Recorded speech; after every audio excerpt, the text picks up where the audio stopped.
네, 금요일장 변동성이 상당히 컸습니다. 이 미중 무역 갈등이 재점화되는 거 아니냐라는 우려감이 제기가 되면서 위험 회피 심리가 확산이 됐는데요. 다만 트럼프 대통령이 이 앞으로 대화로 해결하겠다라고 강조를 하면서 저가 매수세 유입으로 혼조세로 마감됐습니다. 네, 맞습니다. 그나마 다행이었던 점은 이 PC 그리고 이어서 소비자 심리 지표까지 이런 매크로 지표들은 다행히 견조한 흐름을 보이게 되면서 물가 불안에 대한 우려감을 좀 덜어냈다는 점인데요. 자, 그렇다면 과연 이 주요 이슈들 그리고 이어서 3대 지수의 흐름은 어떻게 흘러갔을지 지금 바로 살펴보도록 하시죠. 자, 가장 먼저 3대 지수 보도록 하겠습니다. 이 다우존스만이 강보합권에서 마감이 됐고요. 이후에 나스닥 그리고 S&P 500까지는 약보합권에서 마무리가 됐습니다. 결과적으로 혼조세로 마감이 된 건데 이 미중 간의 통상 합의죠. 이른바 이 제네바 합의가 파행을 맞을 것이라는 우려감이 커지게 되면서 이 3대 지수 약보합권 그리고 강보합권에서 등락을 거듭을 했고요. 트럼프 대통령이 가장 먼저 중국 측에서 이 합의를 위반했다라면서 비판을 하자 이어서 중국 대사관 쪽이 즉각적으로 응수에 나섰습니다. 그 이후에 이 대중 추가 제재가 검토 중이라는 소식까지 전해지게 되면서 이 나스닥은 한때 1%까지 낙폭을 확대했는데요. 다행히도 이 PCE와 또 소비자 심리지수 등 주요 매크로 지표가 이 물가 불안감을 좀 덜어냈고요. 또 마지막으로 트럼프 대통령이 원만한 해결을 원한다고 마무리를 지으면서 보합권까지 지수를 끌어올려줬습니다. 그 이후에 철강 관련 관세 이슈들은 장 마감 이후에 나왔는데요. 잠시 후에 이슈 머스노우 5에서 자세하게 보도록 하겠고요. 히트맵을 통해서 이 특징주 그리고 특징 섹터의 움직임까지 바로 만나보도록 하시죠. 자, 가장 먼저 미중 갈등의 골이 깊어지면서 대체로 이렇게 AI를 포함한 반도체주들 쪽에서 조정이 강하게 나왔습니다. 가장 먼저 엔비디아 보도록 할까요? 대표적인 이 미중 갈등의 타겟이죠. 이날 역시나 약 3% 가까이 낙폭을 확대했고요. 이 중국의 빅테크들이 엔비디아의 칩의 공급이 원활하지 않자 화웨이 칩을 대신해서 구매하고 있다라는 보도가 나오게 되면서 현재 이렇게 빨간불을 켰습니다. 자, 이어서 테슬라 만나보도록 할까요? M7 중에서는 단연히 이 테슬라가 3% 이상 낙폭이 가장 컸었는데요. 이날 공식적으로 일론 머스크가 백악관과의 이 고별식을 가졌음에도 불구하고 이 CEO 리스크와 더불어서 중국 관련 리스크가 불거지면서 이렇게까지 강한 하락폭이 나왔습니다. 이 CEO 리스크 어떤 리스크였는지 잠시 후에 머스노우 5에서 자세하게 보도록 하겠고요. 자, 이어서 애플은 다행히도 반등에 성공을 했습니다. 반등폭이 그렇게 크진 않았지만요. 다행히도 4월 중국으로의 스마트폰 출하량이 전월에 비해서는 전분기에 대비해서는 약간이나마 증가했다는 소식이 호재거리로 작용이 됐고요. 또 이어서 팔란티어가 굉장히 강하게 7% 이상 급등을 보였습니다. 이 미국 정부가 민감한 개인정보를 다루는 플랫폼에 팔란티어를 활용을 하겠다 이런 보도가 나오면서 이 주가에 강한 상승 탄력이 더해졌고요. 일라일릴리의 경우에는 이 사이투원 테라퓨틱스 인수 계획을 밝히게 되면서 2%대 급등을 보였습니다. 그 이외에 양자 컴퓨터 그리고 우주항공의 경우에는 이날도 마찬가지로 특별한 재료가 없이 차익 실현 매물이 강하게 나왔었는데요. 자, 그렇다면 밤사이에 뉴욕 증시 과연 어떻게 흘러갔을지 바로 지금 이 뉴욕 현장 분위기 연결해 보도록 하겠습니다. 자, 김상윤 이데일리 특파원 나와보도록 하겠습니다. 안녕하세요. 네, 김상윤 이데일리 뉴욕 특파원입니다. 네, 안녕하세요. 현재 이 미국 긴장감이 다시 한번 중국을 둘러싸고 불거지고 있습니다. 유럽 측에서도 현재 보복 이슈를 밝혔고요. 계속해서 이 미국과 중국이 너가 먼저 잘못이다, 아니다, 상대가 먼저 잘못이다 이렇게 약간 공방전을 펼치고 있는데 이번 이슈 어디에서 가장 먼저 불거진 걸까요? 네, 한마디로 트럼프 관세는 다시 불확실성 증폭 이렇게 정리할 수 있을 것 같습니다. 일단 미중 갈등이 다시 수면 위로 올라오고 있죠. 지난주 금요일 트럼프 대통령은 중국이 제네바에서 맺은 합의의 중요한 부분을 위반했다며 다시 발톱을 드러냈습니다. 중국이 무엇을 위반했는지는 구체적 밝히지는 않았습니다. 다만 그의 참모들의 발언을 통해 유추가 가능한데요. 제이미슨 그리어 USTR 대표는 CNBC와 인터뷰에서 히토류 광물과 같은 핵심 자원 관련 이행이 부족하다고 지적했습니다. 중국이 제네바 합의를 하면서 히토류 등 핵심 광물에 대한 수출 규제를 풀기로 했는데 이에 대한 공급을 늦추거나 차단하고 있다는 것입니다. 히토류는 전기차 등 핵심 원료죠. 미국 입장에서는 중국의 히토류 수출 통제가 상당한 아킬레스건인 것을 드러낸 것입니다. 사실 중국은 아직까지 공식적으로 히토류 수출 제한을 풀겠다고 발표한 적은 없습니다. 중국 내 수출 업체들 역시 미국 바이어에게 판매가 가능한지를 정부로부터 명확히 전달받지 못한 채 혼란을 겪고 있는 것으로 전해집니다. 일단 트럼프 대통령은 중국을 압박하면서도 동시에 시진핑 국가주석과의 통화를 원한다 이렇게 밝히고 있죠. 트럼프 대통령은 지난 1월 20일 취임 이후 딱 한 번 시 주석과 통화를 했습니다. 하지만 그 이후 한 번도 전화 통화가 이루어지지 않은 것으로 전해집니다. 즉 양국의 긴장이 더욱 커질 것이냐, 다시 수면 아래로 내려갈 것이냐, 이건 트럼프 대통령과 시 주석의 통화에 따라 달라질 것으로 보입니다. 여기 트럼프 관세에 대한 법원 제동 역시 큰 불확실성 요인입니다. 일단 항소법원은 1심에 대한 효력을 6월 초까지 일시 중단해놨는데요. 최종 2심 결론이 언제 나올지는 아직 불투명합니다. 만약 제동이 걸린다면 백악관이 다른 수단을 통해 국가별 관세 정책을 다시 추진할지 아니면 품목별 관세를 강화할지 매우 불확실한 상황으로 볼 수 있습니다. 네, 확실히 그래도 중국과의 이슈들, 그간의 협상이 언론에 나왔던 것과는 약간은 좀 다르게 그렇게 순탄치 않았다는 어떤 반증으로도 보입니다. 자, 그런데 이렇게 중국과의 관계는 그래도 잘 봉합이 된 듯하게, 마무리가 된 듯하게 보였는데 문제는 이제 금요일 장 마감 이후에 갑자기 US 스틸 관련 인수 행사에서 이제 50%까지 철강과 알루미늄 관세를 높이겠다 폭탄 발언을 던졌죠. 갑자기 나온 그런 맥락은 아닐 것 같은데 어떤 배경이 좀 여기에 자리하고 있을까요? 네, 같은 날이죠. 지난주 금요일 트럼프 대통령은 펜실베이니아 피츠버그의 US 스틸 공장에서 외국산 철강과 알루미늄에 부과되는 관세를 기존 25%에서 50%로 2배 인상하겠다고 전격 발표했습니다. 불과 며칠 후인 6월 4일부터 시행될 예정이죠. 왜 25%가 아니라 50%일까? 아직 명확한 건 없습니다. 다만 트럼프 대통령은 25% 수준으로는 허점이 있었다. 즉, 이 정도 관세로는 US 스틸 등 미국 철강 업체들이 되살아나기에는 한계가 있다는 설명으로 익힙니다. 그러면서 트럼프 대통령은 50%로 올리면 더는 회피할 방법이 없다고 말을 했죠. 일각에서는 트럼프 대통령이 자신의 관세 정책이 약했다는 점을 빚고자 이에 홧김에 관세율을 높였다는 지적도 내놓고 있습니다. 최근 그의 무역 정책을 둘러싸고 결국 꽁무니를 뺀다는 조롱의 신종어 타코가 흩어나자 이를 반박하고자 강경 대응으로 선 것이라는 분석이 나오고 있습니다. 어찌됐든 50% 관세는 사실상 외국산 철강 수입을 금지하는 조치입니다. 우리 한국 철강 업계는 전체 수출량의 약 13%를 미국으로 보내고 있습니다. 즉 미국에서 생산하지 않으면 이제 철강을 팔 수 없다는 얘기죠.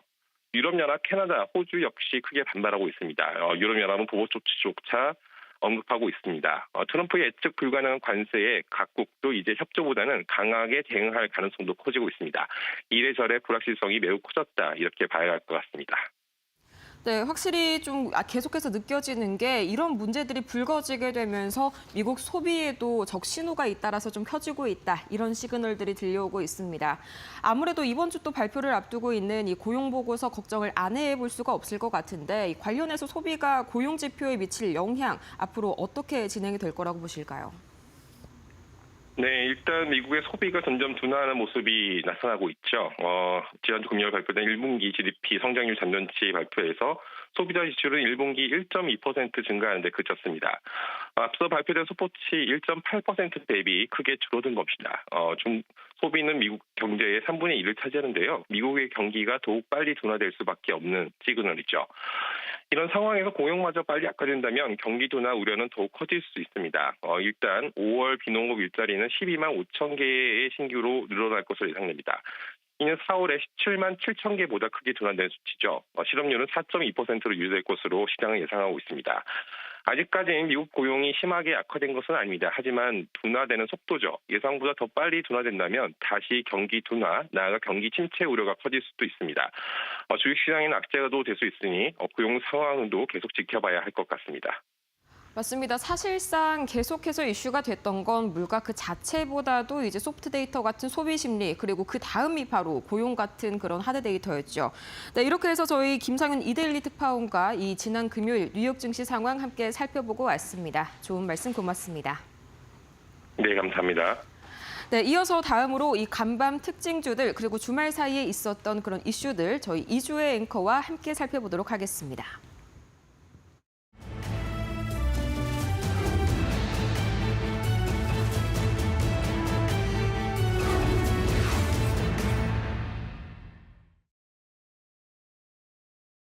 네, 간밤 이 금요일장에서 뉴욕 증시 어떤 일들이 있었는지 종목과 업황 통해서 살펴보도록 하겠습니다. 특징주 함께 보시죠.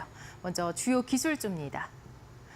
네, 테슬라가 3%대의 하락을 나타냈습니다. 일단 자율주행 로보택시 기술의 상용화에 대한 기대감 여전히 있습니다. 그리고 최근 들어서 나오고 있는 일론 머스크 CEO의 이 경영에 집중하겠다, 전념하겠다라는 발언으로 상당히 흐름이 괜찮았던 종목이고요. 한 달간에 20%가 넘게 올랐습니다. 이 테슬라 같은 경우에는 연초에 있었던 이 하락폭을 일부 만회하는 흐름이 나오면서 계속해서 흐름이 올라가고 있는 추입니다.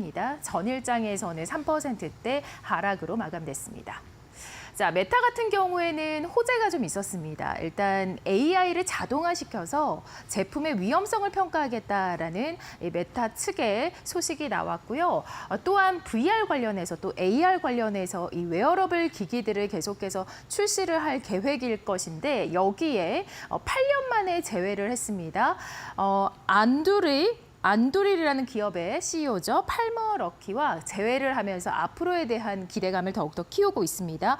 미 군용 장비 개발을 위한 파트너십을 맺었다라는 호재가 나오면서 0.38%로 상승으로 버텨줬습니다. 알파벳 보겠습니다.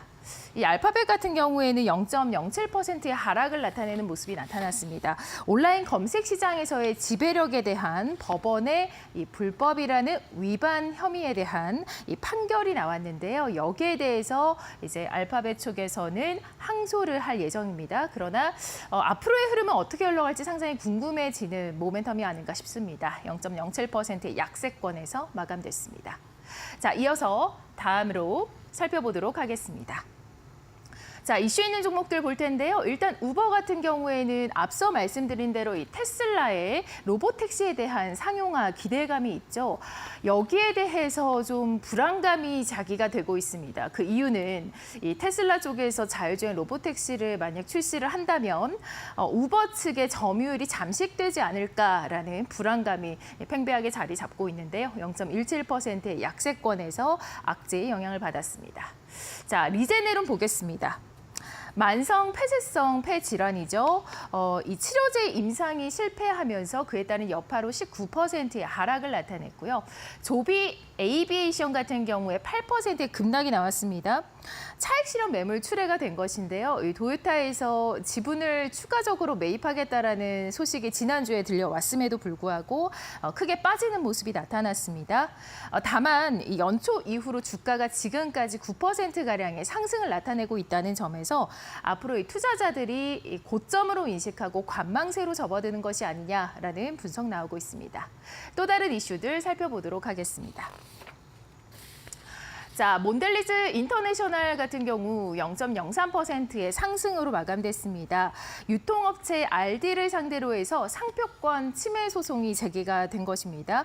주가는 마감가는 0.03%의 상승이었지만 계속해서 변동성이 컸던 종목이고요. 보합권에서 마무리됐습니다. 자, 신발 브랜드죠. 슈칸 이발 같은 경우에 4%대 상승을 보였는데요. 기존에 이 종목 같은 경우는 고급화를 겨냥하지 않고 기존 가족 단위 중심으로 브랜드가 있었는데 앞으로는 고급화를 겨냥해서 브랜드를 확장하겠다, 여기에 집중하겠다라고 밝히면서 4%의 상당한 좋은 흐름을 보여줬습니다. 트래블러스 같은 경우에도 강보합 보합에서 마감이 됐는데요. 사상 최고가 경신하면서 그 모멘텀은 배당에 있었습니다. 19년 연속해서 배당이 증가하고 있다는 소식으로 상당히 많은 안정을 기업 하나로 하는 안정 기반 투자를 하는 투자자들에게 현재 각광받고 있는 종목이라고 할 수 있겠습니다. 네, 다음으로 보도록 하겠습니다. 자, IB투자증권이 나왔던 종목인데요. 이베이 같은 경우에는 저평가 분석이 속출하고 있습니다. 52주 신고가 경신했고요. 이날은 0.59%의 상승으로 마감이 됐는데 이 올 한 해만 해도 주가가 약 20% 가까이 넘게 오르고 있습니다. 상당히 앞으로의 모멘텀도 기대가 되는 종목입니다.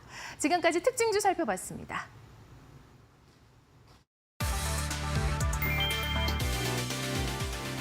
연방항소법원이 트럼프 대통령이 부과한 대부분의 관세를 무효한 하급심 판결의 효력을 일시적으로 중단하라는 트럼프 행정부의 요청을 받아들였다. 29일 미국 연방순회항소법원은 간략한 명령문을 통해 전날 판결에 대한 효력 정지를 승인했다. 항소법원이 1심 판결에 대한 본안을 진행하는 동안 전날 판결의 효력은 중지된다. 항소법원은 명령문에서 국제통상법원이 지난 29일 밤 내린 판결은 본 법원이 관련 서류를 검토하는 동안 추가 통지가 있을 때까지 일시적으로 효력을 정지한다고 밝혔다. 이번 결정으로 트럼프 행정부는 숨돌릴 시간을 벌었으며 대통령이 글로벌 관세 체제를 독자적으로 시행할 권한이 있다는 점을 주장할 기회를 얻게 됐다. 이에 따라 현재 모든 교역국을 상대로 시행되고 있는 10% 기본 관세, 중국을 상대로 부과하고 있는 30% 관세는 당분간 유지된다.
자, 5월에 팔아라. 이 오랫동안 된 이 격언이 무색하게 지난 5월 뉴욕 증시는 역대급 강세 흐름을 만들어냈었죠.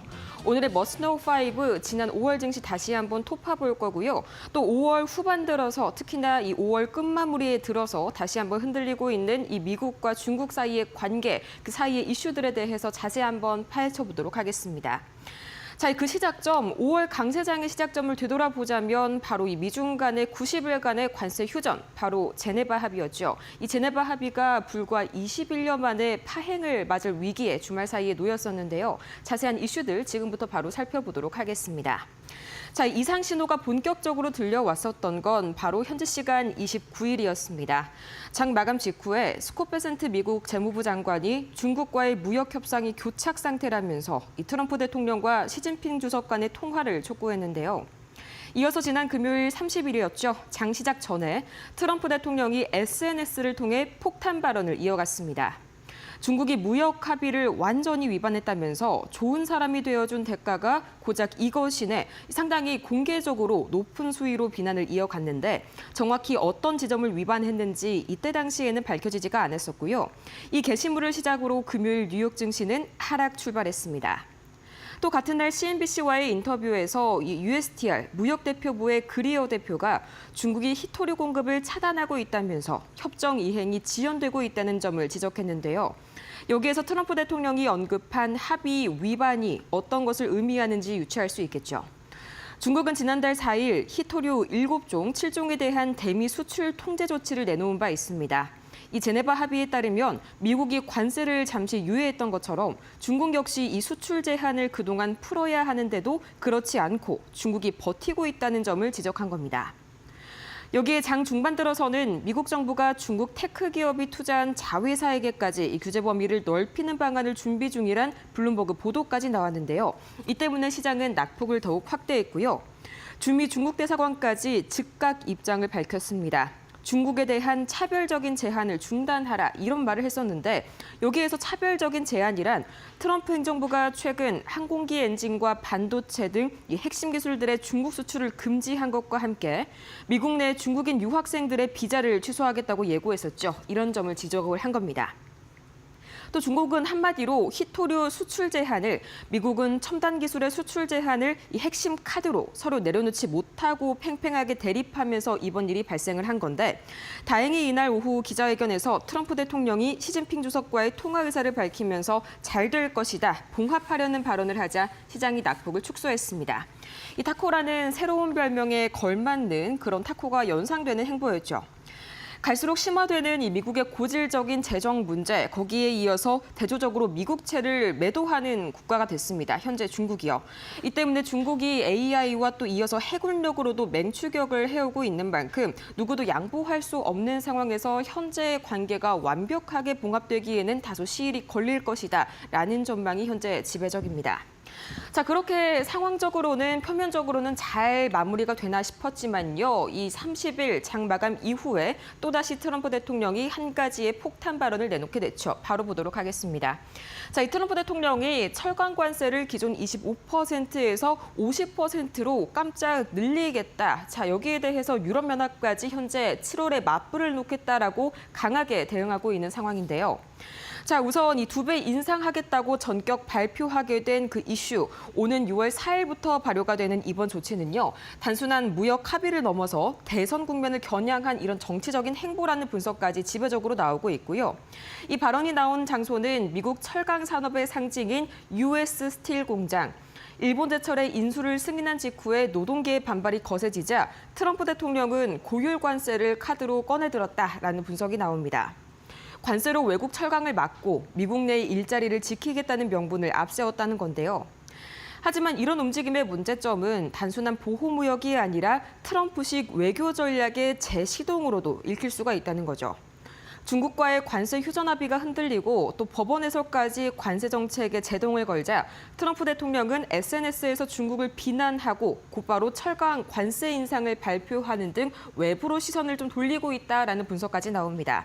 일명 이 타코라는 비아냥을 정면 돌파하겠다는 의도도 읽히는데요. 우리 경제에 미치는 파장이 중요할 것 같습니다. 한국은 이미 철강 관세로 수출이 20% 가까이 줄어든 상황인데 이번 인상으로 인해서 자동차와 조선, 이어서 가전까지 이 철강을 원재료로 의존하는 산업 전반에 원가 압박이 당연히 더해질 수가 있겠고요.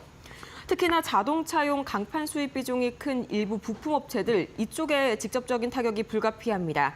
또 조선소들 역시 중소 역시나 이 소재 조달의 불확실성이 커지면서 부담이 가중될 것으로 보이고요. 관세 인상이 현실화가 된다면 한국 정부의 협상력 당연히 제한이 될 전망입니다. 기존의 품목별 면제 협상이 사실상은 원점으로 돌아간 셈이기 때문인데요. 당연히 교역국들 사이에서도 거센 반발이 나오고 있습니다. 캐나다의 경우엔 이번 관세를 노동자를 향한 공격이다 이렇게 규정을 했고요. 호주 역시 우방해할 만한 행동이 아니다라고 직접적으로 비판을 했고요. 무엇보다 유럽연합이 이번 관세 조치에 대해서 이르면 7월부터 보복을 공식적으로 예고를 했습니다. 이 때문에 관계의 악화를 넘어서 이번에 이 폭탄 발언이 대서양 무역 전쟁의 이 시발점이 될 것이다. 이런 분석까지 나오고 있습니다. 자, 여기에 대해서 밤사이에 계속해서 이슈들이 악화가 되는 흐름을 보였었죠. 여기에 미국 재무부 장관 스콧 베센트가 절대 이런 미국 경기가 디폴트가 없을 것이다. 미국 경제는 탄탄하다라고 밝혔습니다. 이 관련된 이슈 바로 나온 지 얼마 안 된 이슈인데요.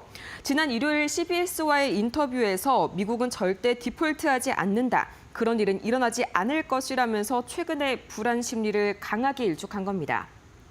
이런 식으로 대답을 했었는데요. 우리는 지금 경고 구간에 들어선 것은 맞지만 절대로 벽에 부딪히진 않을 것이라는 그런 강한 표현까지 함께 나왔습니다.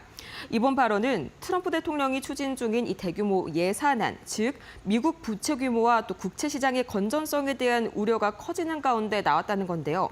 특히나 이 JP모건 CEO 제이미 다이먼이 미국 국채 시장이 무너질 수 있다고까지 언급하게 되면서 여론이 상당히 급속도로 안 좋아지자 여기에 대해서 베센트 장관은 평생 그런 예측을 해왔지만 한 번도 맞은 적이 없다면서 응수했습니다. 또 베센트 장관은 현행 재정 전망이 트럼프 행정부의 관세 정책으로 인한 이런 세수 증가나 또는 경제 성장률의 개선 효과를 제대로 반영하지 않고 있다고 주장했습니다. 따라서 올해 적자는 작년보다 줄어들 것이고 또 2년 뒤에는 더더욱 줄어들 것이라면서 오히려 이 재정 개선의 가능성까지 언급했습니다. 결국 이번 발언은 시장에 확신을 주기 위한 강한 메시지로 읽히지만 과연 예산안이 상원에서까지 통과할 수 있을지, 또 실제로 이 스콧 베센트 재무부 장관의 말처럼 관세가 효과를 제대로 발휘를 할지 이 역시 미지수로 볼 수가 있겠습니다. 자, 한편 지난달 뉴욕 증시에서도 유독 이렇게 강세가 두드러졌었던 건 바로 테슬라였죠. 지난 한 달 사이에 무려 22% 가까이 주가가 급등했는데요. 6월 로보택시 기대감 그리고 이 머스크의 경영 복귀 기대감이 함께 겹치게 되면서 5월의 마지막 거래일은 조금 아쉽게 마무리가 됐습니다. 약 3.3% 가까이 약세 마무리가 됐는데 이 트럼프 대통령의 기술 제재와 또 대중국 강경 발언, 거기에 이어서 머스크 CEO의 약물 복용설까지 나오게 되면서 CEO 리스크가 불거졌습니다. 자, 이 미국 뉴욕타임스가 머스크가 지난해 대선 캠페인 기간 중에 케타민과 엑스터시 그리고 환각버섯 등을 복용했다고 지난 주말 사이에 보도했는데요. 머스크는 여기에 대해서 뉴욕타임스가 거짓말을 하고 있다면서 즉각 반박했습니다. 과거에 우울한 정신 상태를 극복하기 위해서 이 처방받은 케타민을 사용한 적은 있지만 이후의 복용은 없었다고 해명했는데요. 게다가 백악관 기자회견에 멍든 눈으로 등장하면서 또다시 한번 구설에 올랐습니다. 이 역시 아들과 장난치다 생긴 상처라고 선을 그었는데요. 글쎄요, 5살 아들이 이렇게 큰 멍을 만들었다니 이 현지 언론의 분위기는 그닥 그렇게 신빙성이 있지는 않다라고 그렇게 평가하는 분위기입니다. 그럼에도 불구하고 머스크의 경영 행보 점점 속도를 붓고 있는데요. 지난 5월 30일 텍사스 스타베이스에서 열린 스페이스X 직원 대상 행사에서 머스크가 오는 2026년 말까지 무인 스타쉽을 화성에 보내겠다라는 계획을 다시 한번 확인을 했습니다. 이 상당히 투자자들의 기대감을 많이 모은 이슈였고요. 첫 임무에는 테슬라가 만든 로봇 옵티머스가 탑재가 되고 이후에는 인간 승무원 임무도 추진할 방침입니다. 다만 궤도 연료 재보급 같은 핵심 기술 확보가 관건인데 이 때문에 일정은 2028년으로 미뤄질 가능성까지 남아 있습니다. 이런 가운데 머스크가 미국 의회를 상대로 자율주행 입법 로비에 나섰다는 이 블룸버그 보도까지 나왔습니다. 보도에 따르면 머스크와 테슬라 관계자들이 의원들에게 직접 연락해 관련 법안의 조속한 통과 그리고 수정안을 요청하고 있다라고 블룸버그 통신이 보도를 했습니다. 공식적인 발표는 없지만 테슬라가 자율주행 기술에 회사의 미래를 걸고 있는 만큼 연방 차원의 단일 규제 체계 도입을 강력하게 밀어붙이고 있는 것으로 해석이 됩니다. 자, 이렇게 뉴욕 증시 이슈까지 살펴봤는데 오늘은 국내 증시 이슈도 같이 알아봐야겠죠. 벌써 제19대 대선 단 하루 앞으로 D-Day 1으로 다가왔습니다. 이 당선자 윤곽은요, 이르면 바로 내일 밤 10시쯤에 잡힐 예정이고요. 늦어도 그 다음 날 새벽 3시께 공개가 될 전망입니다. 이 과거 데이터를 통해서 그간 대선 이후의 증시 흐름 어떻게 됐었고 앞으로의 수혜주는 어떻게 한번 집중을 해봐야 할지 바로 보시죠. 자, 우선 대선은 정치 이벤트인 동시에 국내 증시에도 중대한 그런 분수령이죠. 실제로 지난 20년간의 데이터를 보자면 대선 전후에 3개월 동안 코스피 지수의 변동성이 급격하게 확대되는 경향을 보여왔습니다. 특히나 당선인의 공약 방향에 따라서 특정 산업이 강하게 움직이는 사례가 빈번하게 반복이 돼 왔었는데요. 예를 들자면 2017년 대선 직후에는 친환경 정책에 대한 기대감으로 2차 전지 그리고 신재생에너지 관련주가 급등했었죠. 이번에도 마찬가지입니다.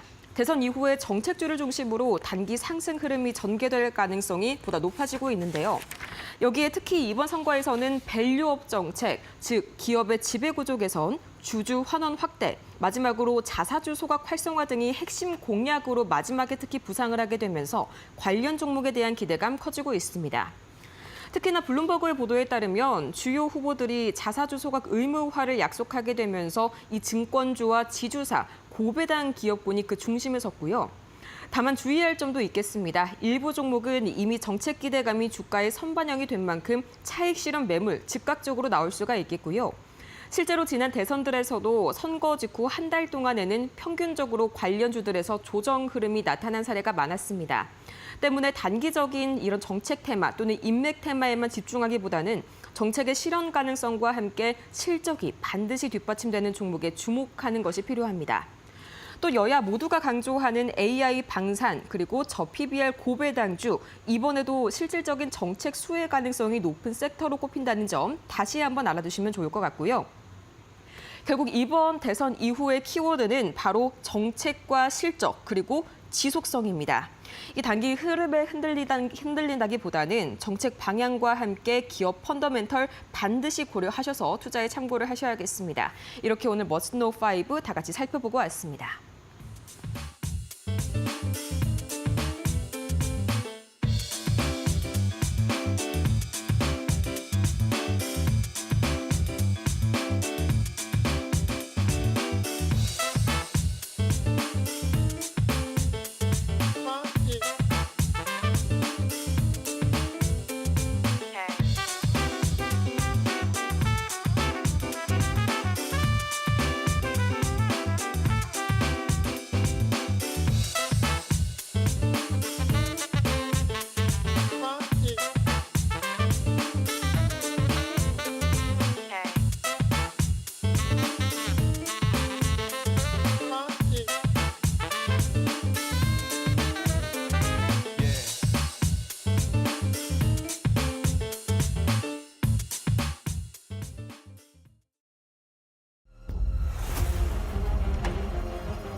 안녕하세요. 매드토크 신일섭입니다.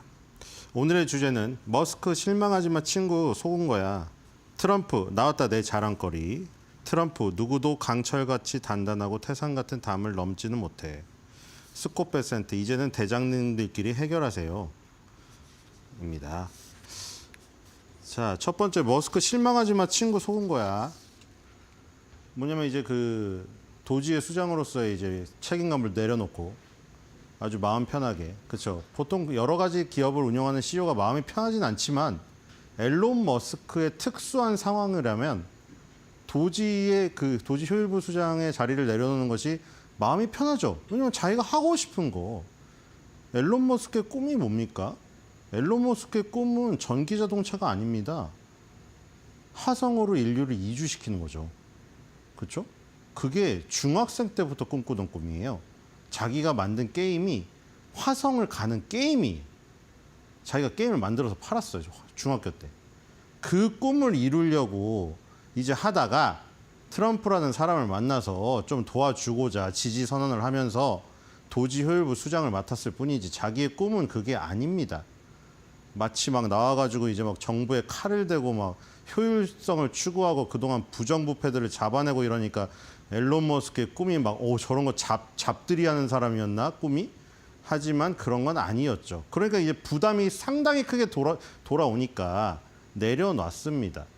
그 내려놓기 전에 뭐 이제 언론에서는 이걸 가지고 마지막에 이제 뭐 그만두니까 막 무슨 비판을 하고 뭐 이러는데 그 전부터 아주 이 정부는 투명하게 서로 비판을 하고 싸웠어요. 나바로랑 머스크랑 싸우는 것도 그냥 다 공개가 됐죠. 만약에 그게 정말로 문제가 될 것 같다면 숨기지. 왜 그렇게 대놓고. 되게 의아하지 않습니까? 젤린스키랑 저기 회담도 그렇고 정말 그냥 모든 게 라이브로 생중계돼서 바로 또 편집 없이 무편집본으로 바로 백악관 저기 올라오지 않습니까? 유튜브에. 만약에 그것을 막 무서워했다면 뭐하러 그 푸틴 얘기하고 시진핑 얘기하는 것까지 다 내보내겠습니까? 그러니까 이런 면에서는 정말 투명한 거예요. 국무위원들이 다 모여가지고 회의하는 것을 그냥 생중계로 다 내보내버린다? 물론 그 과정 속에서 그런 트러블들이 있었죠. 무슨 뭐 가족 뭐 트위터에 공유를 했느니 무슨 미사일 발사 시간하고 뭐 그게까지 나왔느니 메신저의 문제도 있었고 그런 게 있었잖아요. 근데 어떤 정부에서도 저렇게 뭐 국무회의를 막 그냥 생중계로 2시간을 그냥 모든 국무위원이 돌아가면서 하는 얘기를 한다던가 아니면 언론에서 인터뷰를 막 그냥 직설적으로 던지는 것을 그냥 여과 없이 받아들여가지고 캐롤라인 레빗 대변인 좀 받아친다던가 이런 것은 없었습니다. 그렇죠? 그러니까 지금 머스크도 사실 이걸 가지고 이제 막 문제를 제기하니까 야 그동안 쌓인 게 많았나 보다 이랬는데 그 전부터 그랬습니다. 쌓인 게 많았다면은 그 전에 얘기하는 것이 얘기를 안 했겠죠. 근데 계속 얘기했습니다. 아시다시피 그렇죠? 가장 초기부터 얘기했잖아요. 기억을 되짚어 보세요. 샘 알트먼 데려와서 투자 발표했다고 샘 알트먼은 돈도 없으면서 투자 발표한다고 그렇게 얘기했잖아요. 그렇죠? 그럴 때도 트럼프가 머스크를 내치지 않았습니다. 그냥 내버려뒀죠. 정말 보기 싫었으면 그때 내쳤겠죠. 왜 내가 정책을 피고 샘 알트먼을 데려와가지고 여기서 정책 발표하는 자리에서 왜 목리를 부려? 이러면서 너가 아무리 돈을 많이 내고 나를 지지했지만 나는 내 성격상 잘라버리겠어. 이랬겠죠. 진작에. 100일 안 되기도 전에 잘랐을 거예요.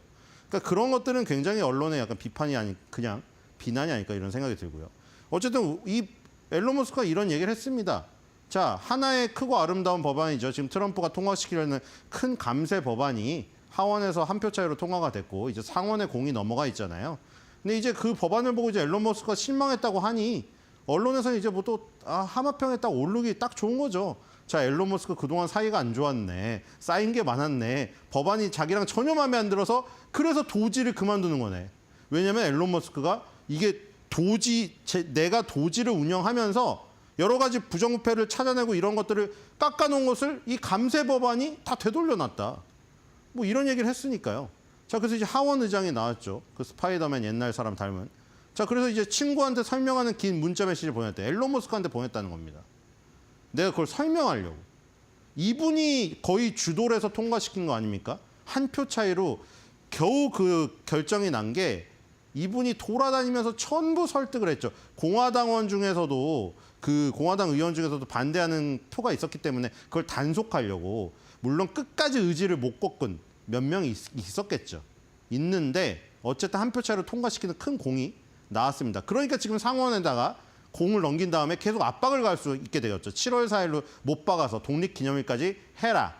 이렇게 지금 압박을 가하고 있죠. 자, 그래서 이제 그 예측이 CBO라는 의회 예상국에서 나오는데 자, 이 예측 때문에 모두 지금 호도되고 있다는 겁니다. 지금 이 하원 의장의 주장. 트럼프도 마찬가지고요. 뭐냐면 이 CBO라는 이 그 의회 예상국에서 미국의 GDP 예상치를 1.8%로 10년 전부터 계속 똑같은 수치를 하고 있다는 거죠. 근데 2017년에 트럼프 1기 때 이미 그 2배인 3%가 넘는 그 GDP 목표를 달성했고 트럼프는 그거의 5배도 가능하다고 지금 외치고 있거든요. 5배. 그러니까 지금 그 예측이 아예 잘못됐기 때문에 GDP 대비 부채 비율을 계속 강조하고 있잖아요. 무디스도 그것 때문에 GDP 대비 부채 비율이 계속 높아지고 감세 법안을 만약에 상원에서 통과가 돼서 최종적으로 시행이 돼버리면은 그 GDP 대비 부채 비율 급등하는 거 어떻게 잡겠냐 이거죠. 지금 바이든 정부가 넘겨준 게 GDP 대비 부채 비율이 6.7이라며요. 여기서 더 높아져서 GDP 대비 부채 비율이 너무 극심하게 올라가서 감당을 하겠냐 이거죠. GDP가 그 미국의 체력이잖아요.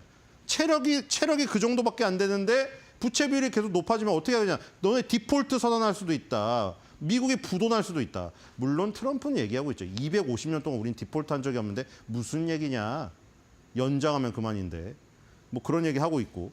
어쨌든 근데 GDP를 급격히 올릴 수 있는데 우리는 트럼프 정부가 예상하는 거는 최저치입니다. 최저치가 3%래요. 자신이 있대요. GDP 3%가 최저치고 높게는 5%도 가능하답니다. 그러니까 GDP를 급격히 끌어올려버리면 GDP 대비 부채 비율이 상대적으로 줄어드는 효과가 날 거 아니에요. 부채가 올라가도 감세 때문에. 그래서 이제 CBO의 예측 자체가 틀렸다는 겁니다. 그거를 일론 머스크한테 장문의 메시지를 보냈대요. 그리고 계속 이건 또 음모론일 수도 있고 민주당 입장이나 트럼프를 반대하시는 분 입장에서는 그렇죠?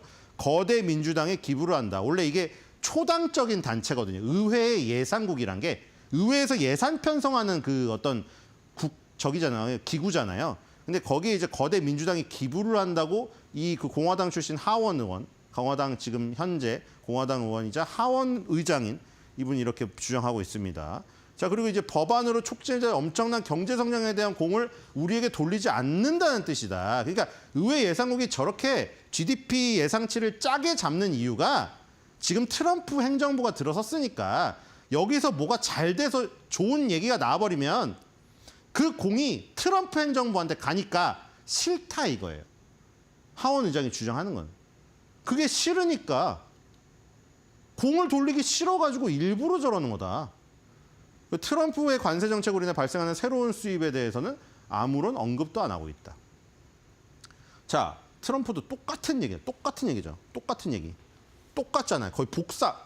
컨트롤 C, 컨트롤 V죠, 수준이죠. 민주당은 의회 예산 정책처, 여기는 의회 예산 정책처라고 했는데 의회 예산국, 의회 예산 정책처 똑같죠. 12호에서 10년 동안 1.8%의 GDP 성장률을 의도적으로 제시를 했다 이거죠. 그러니까 이 정도로 성장하는 수치에다가 부채 비율을 대비해버리니까 부채 비율이 엄청나게 늘어나는 것으로 지금 보이고, 근데 우리는 이 GDP 덩치를 키워버리겠다 이거, 덩치를.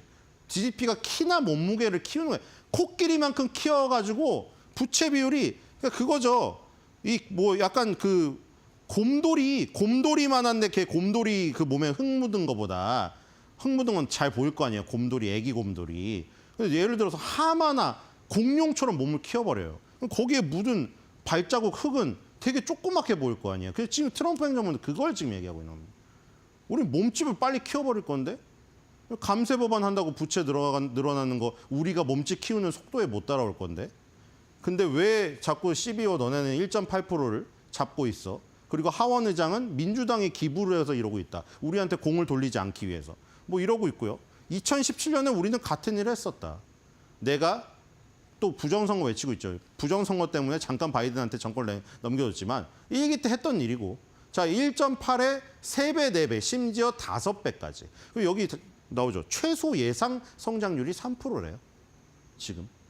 그러니까 의회 예산국에서 잡은 건 10년 동안 GDP 성장률 1.8인데 트럼프 행정부는, 그리고 트럼프는 자기가 최소 3%고 심지어 5배까지 가능하다고 보고 있답니다. 지금 1.8 곱하기 5요. 그렇죠? 얼마예요, 그러면? 자, 그다음에 이제 트럼프 나왔다 내 자랑거리. 드디어 또 나왔죠, 자랑거리가. 이것도 일주일 내내 떠들 거 아닙니까, 지금? 그 맨날 인플레이션 몇 번 얘기했습니까, 지금? 한 수백 번 얘기했죠. 내가 달걀 가격 바이든이 올려놓은 거 다 잡았고, 휘발유 가격 1갤런당 2달러 밑으로 떨어뜨렸고, 약값도 인하해주고. 그런데 무슨 인플레이션이 있으면서 그 무섭냐고 하면서 왜 파월은 느림보 거북이 행동을 하고 있냐. 백악관까지 불렀죠, 이제.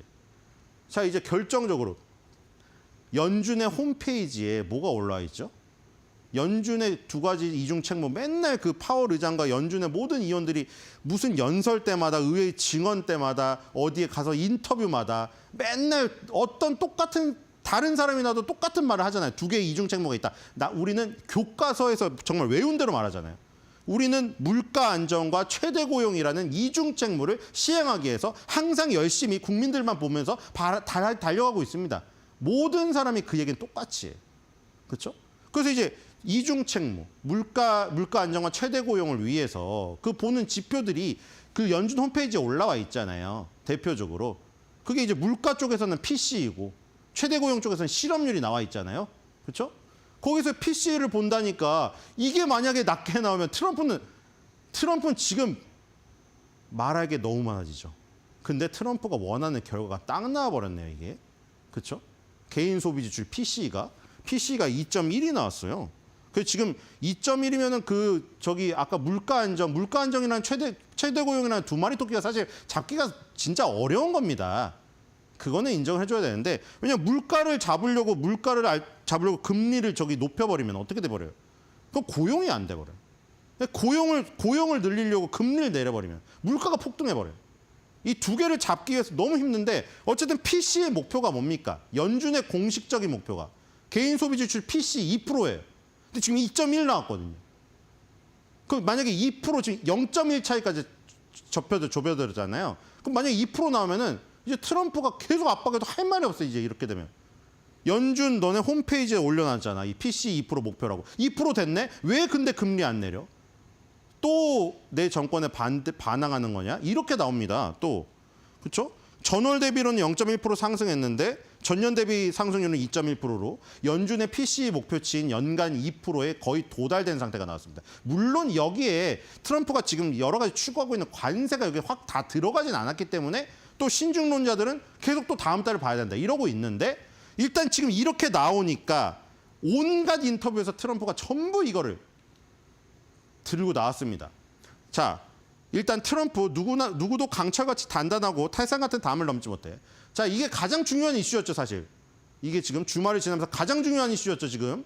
이게 또 어떤 바람이 불고 이럴지 모르겠는데. 자, 아메리칸 잡스, 더 골든 에이지. 아메리칸 스틸 해가지고 여기 굉장한 행사입니다. 이게 지금 영상이 한 2시간 반짜리인데 트럼프는 1시간 반 뒤에 나와요. 저도 계속 보다가 너무 스킵을 했는데 1시간 반 동안 뭐 하는지 아십니까? 이분들이? 서가지고 계속 노래를 부릅니다. 이게 노래 가사예요. 계속 아메리칸에 대한 그 강한 아메리카에 대한 노래가 계속 나와요. 근데 이제 1시간 반이 지나가지고 트럼프가 나옵니다. 인플레이션도 없었던 것을 보셨는지 모르겠습니다. 바로 이거죠. PC 나오니까 얼른 해가지고 바로 얘기하는 거 보세요. 인플레이션 없었던 걸 봤느냐? 그들은 트럼프가 또 옳았다고 한다. 봐라, PC 2.1인데 오전 8시에 발표된 이 보고서에는 인플레이션 전혀 없었다. 이게 또 압박하겠죠, FRB를.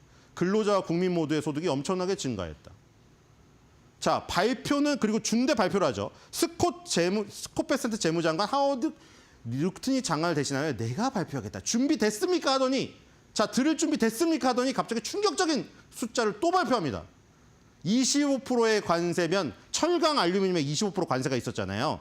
그렇죠? 그리고 지금 이번에 법원에서 반대해서 멈춘 거는 그 다른 상호 관세를 얘기하는 거고 이 자동차나 알루미늄 철강에 부과한 관세는 다른 법이 적용됐기 때문에 안 엎어졌었어요. 그리고 상호 관세도 어차피 항소심 법원에서 다시 판결을 내리긴 해서 지금 다 유지가 되고 있죠. 근데 그 25%의 관세를 그들이 장벽을 넘을 수 있다. 그들이 누군지 모르겠지만 중국을 포함한 적들이겠죠.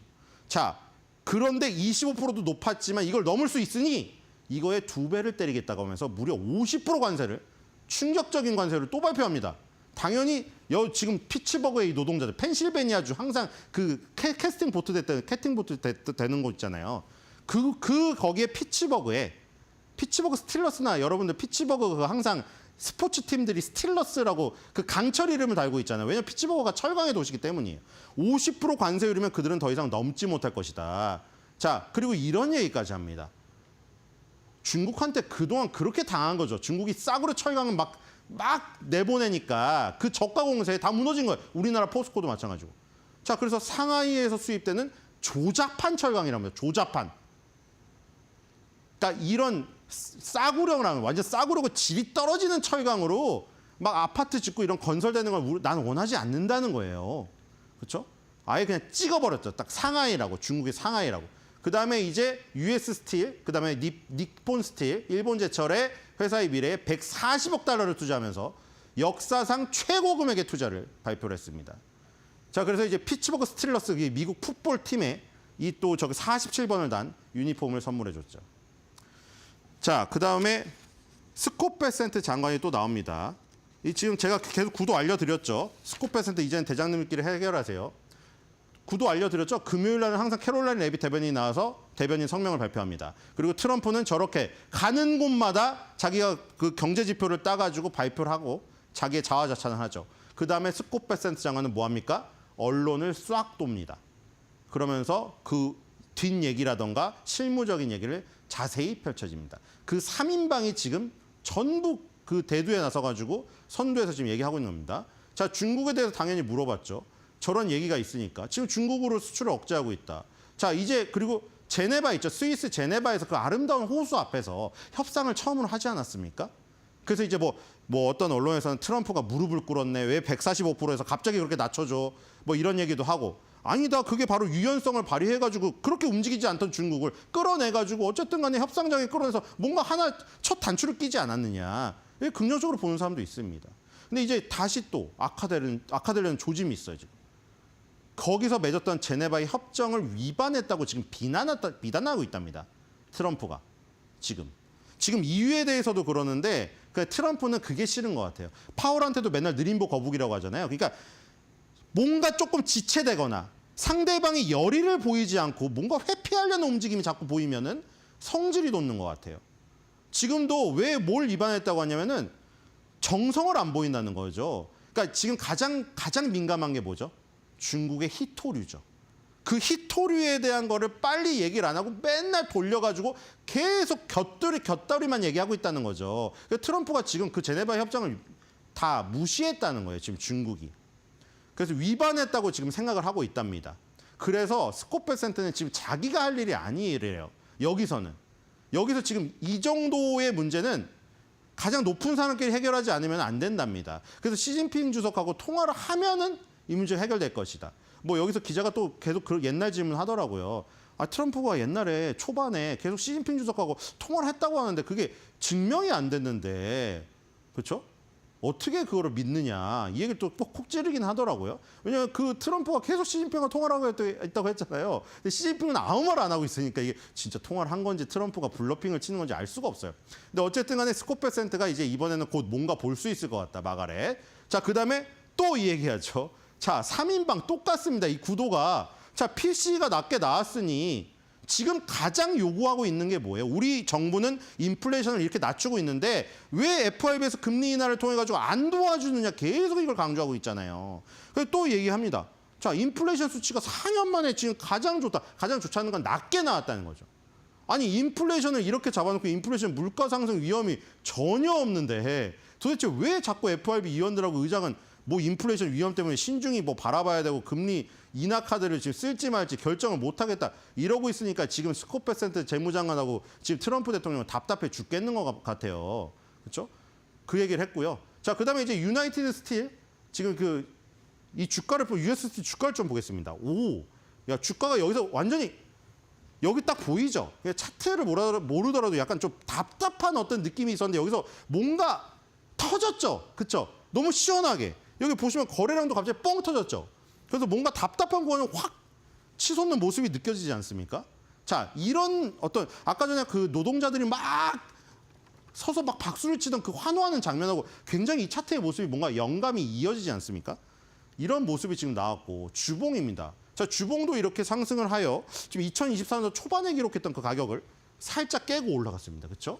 지금 이런 효과예요. 그리고 장기적으로 봤더니 고점이 많아요. 이게 지금 2014년, 2017년, 18년, 그렇죠? 2022년도, 2024년도 이런 고점들, 그렇죠? 45에서 50달러의 고점이 상당히 많습니다. 거의 10년짜리 고점들이죠. 근데 그 10년짜리 고점을 돌파하면서 올라가고 있는 지금 이런 모습이 나오고 있습니다.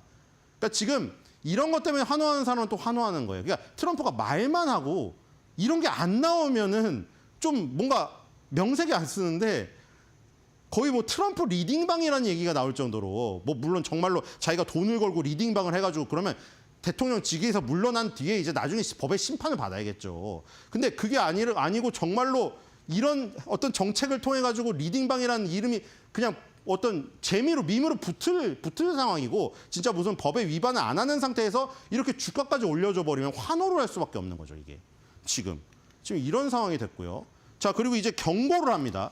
자, 가장 이제 몇 분 전에 올린 건데, 만약 법원이 지금, 그쵸?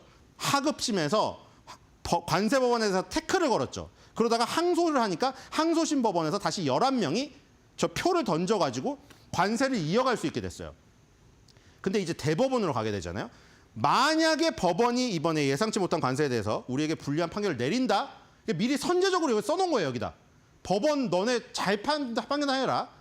만약에 그렇게 되면은 반미 관세로 우리나라를 인질로 잡을 수 있게 될 것이다. 다른 나라들이. 그럼 우리나라는 이렇게 된답니다. 미국의 경제적 파멸을 의미한답니다. 그러니까 이거 정말 무서운 얘기죠. 법원이 만약에 판결 한번 잘못 내리면 미국이 망하는데 그건 너네 책임이라는 거예요. 정말 무서운 지금 경고를 하나 날렸습니다. 저것 때문에 법원이 판결을 내리기가 정말 굉장히 부담스러운 지금 상황이 될 거예요. 자, 그리고 마지막입니다. 앨런 머스크가 이제 떠났어요. 그러니까 물론 도와달라고 하면 언제든 오겠다고 했습니다. 그래서 이제 앨런 머스크랑 뭐 애증의 관계도 있고 할 텐데 황금 열쇠를 선물로 줬습니다. 그러니까 도지를 지금 잠깐 떠나지만 언제든 필요하면은 와야 되니까 황금 열쇠를 줄 테니 백악관에 마음대로 들고 드나들어라. 그런 의미로 열쇠를 줬답니다. 그러니까 앨런 머스크의 지금 지위상으로 어차피 들락날락 할 수 있지만 굉장히 상징적인 의미가 있는 것이죠. 자, 그래서 앨런 머스크는 저렇게 어떻게 보면은 뭐 일보의 후퇴를, 2보 전진을 위한 후퇴를 한 것 같고요. 중국에게 대해서는 한 발 더 나아간 것 같습니다. 트럼프가. 그렇죠? 아까 전에 상하이에서 수입하는 그런 조잡한 철강으로 건설하기 싫다고 하면서 직격탄을 날리면서 50%의 관세를 부과했죠. 자, 오늘 이 두 개를 섞어서 한 줄 매도평을 만들어봤습니다. 일론 머스크에게는 황금 열쇠를, 중국 리스크엔 황금 장벽을.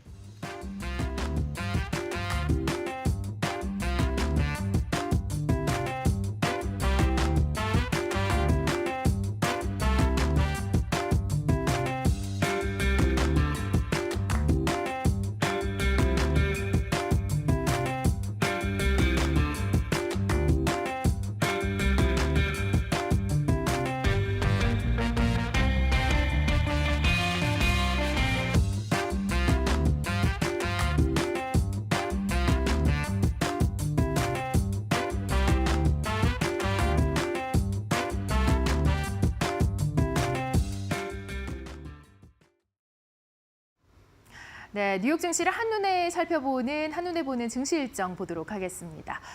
자, 일단 먼저 제가 제목을 우려가 산재한다. 기댈 곳이 없는 미국 증시라고 붙여보았습니다. 우려는 상당히 많지만 그중에서도 가장 지금 눈에 띄는 우려가 아마 관세와 또 이번에 다시금 부각된 미중 갈등이 아닐까 싶습니다. 이렇게 트럼프 대통령의 한마디가 나올 때마다 미국 증시는 지금 기댈 곳이 없습니다. 그렇다 보니 종목들이 계속해서 개별 모멘텀에 따라서 움직이는 모습이 나타나고 있고요. 또 전일장, 금요일장에서는 커뮤니케이션과 또 소비재, 산업재, 이러한 금융주까지 이러한 종목들은 건재했는데 나머지 종목에서는 다소 혼조세를 나타내는 모습이 나타났습니다. 자, 지수 보겠습니다. 보시다시피 혼조세입니다. 강보합권과 약보합권에서 마감이 된 모습이고요. 빅테크 종목 보도록 할 텐데요. 일단 메타는 지지가 됐고 나머지 종목들은 밀렸습니다. 그 가운데서도 테슬라가 3%대의 약세 흐름을 크게 나타냈습니다. 잠시 후에 기술주에서 조금 더 자세하게 살펴보도록 하고요. WTI 유가 보도록 하겠습니다. 60.79달러에서 0.25% 하락하는 모습이 나타났는데 주요 산유국 업체 오펙 플러스의 대규모 증산 가능성 존재하고요. 여기에 미중 무역 갈등 재점화 우려가 유가에도 영향을 미쳤습니다. 또한 비트코인 같은 경우에는 이게 이제 어제자 기준인데요. 오늘 오전 6시 30분경에는 5,000달러를 다시금 올라왔습니다. 그러나 변동성이 있는 상태인데 미중 통합 합의에 이 교착 영향을 받고 있다라는 분석 나오고 있습니다. 그러나 이 비트코인에는 단기적인 하락일 것으로 해석이 되고 있습니다. 자, 미중 갈등 재점화, 제네바 합의가 물 건너가나라는 내용으로 조금 더 말씀을 드릴 텐데요. 20일밖에 안 됐습니다. 유예를 하기로 한 지 20일 만에 트럼프 대통령이 다시금 딴지를 걸고 있습니다. 자, 지금 양국이 또다시 갈등을 하면서 국제사회의 불안감이 더욱더 커지고 있는 상태인데요. 일단 트럼프 쪽에서 중국의 히토류 수출 통제에 문제를 제기했습니다. 여기에 대해서 우리가 착하게 굴 필요가 없다, 착한 아이가 돼버렸다, 약간 이런 식의 어떤 그런 뉘앙스의 SNS를 올렸고요. 이에 대해서 중국도 팽팽하게 맞서고 있습니다. 화웨이 이 반도체 제재 등 반도체 대미 수출 통제 이 부분을 해제해달라는 그 요구를 계속해서 하고 있습니다. 제네바 합의 때 했던 이런 합의 사항들을 양국이 지켜내지 못하고 있는 것이 아니냐라는 느낌이 풍겨져 오고 있는데요. 이렇다 보니 오는 8월 12일까지 지금 관세 인하 유예 기간이 정해져 있는데 이 부분에 그 기간까지 갈 때까지 양국이 어떻게 충돌할 것인가가 앞으로도 주안점으로 보입니다. 일단 스코베센트 재무장관 쪽에서 이야기가 나온 바에 따르면 곧 중국과 통화를 할 예정이라고 밝혔고요. 무역 합의 위반과 관련된 주장이 해결될 것이라면서 이 부분에 대한 불확실성을 해소하는 모습을 나타내기도 했습니다. 앞으로의 이 무역 전쟁이 재점화될 것인가에 대해서는 조금 더 추후에 계속해서 추이를 살펴보아야 될 것 같습니다. 자, 경제 지표 보겠습니다. 자, 4월 이 개인 소비 지출 물가가 전년 대비해서 21% 상승하는 흐름이 나타났죠. 예상은 하회하는 모습이 나타났는데요. 전월 대비해서는 0.1%의 상승인데 전년 대비해서는 2.1%의 상승입니다. 지난 9월 대비로 가장 낮은 상승률이라고 보여지고요. 아직까지 관세 정책의 영향은 받지 않은 것으로 분석되고 있습니다. 그러나 앞으로의 인플레이션 반등 우려 예상이 되고 있고 이 개인 소비 지출은 이 거주자들의 상품과 서비스 구매할 때 지불하는 가격에 측정하는 물가 지표라는 점에서 앞으로의 이 경제가 어떻게 흘러갈지에 대해서 굉장히 분명히 보여주는 지표라고 볼 수 있는데요. 지금 고용과 또 소비 측면에서 다 둔화 현상이 나타나고 있습니다. 이 부분 우려사항으로 꼽히고 있습니다. 자, 이어서 기술주들 살펴보도록 하겠습니다.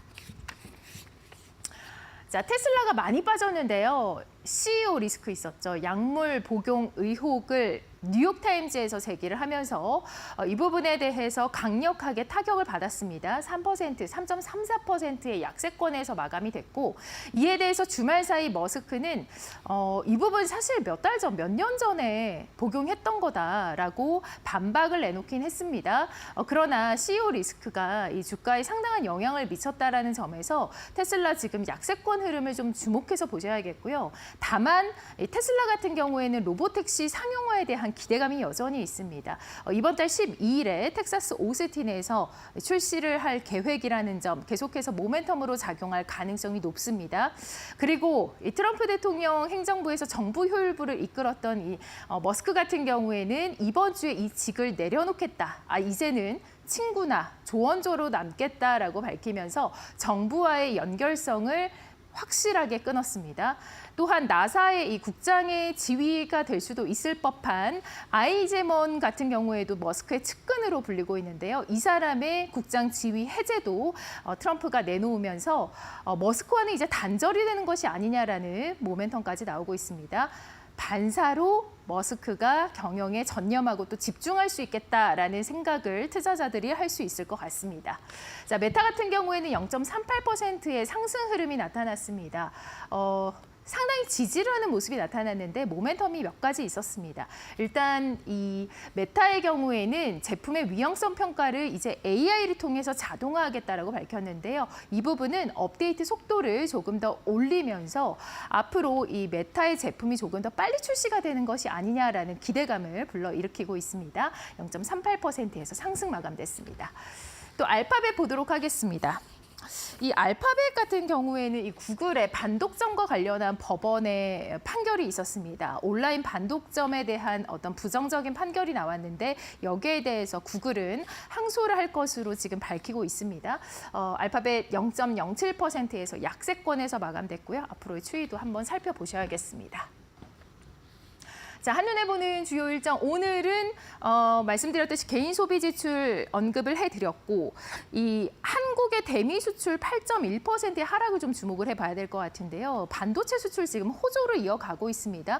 그런데 자동차 수출이 상당히 안 좋습니다. 이 부분이 반영이 확실하게 됐고요. 넉 달 만에 감소세를 나타내고 있습니다.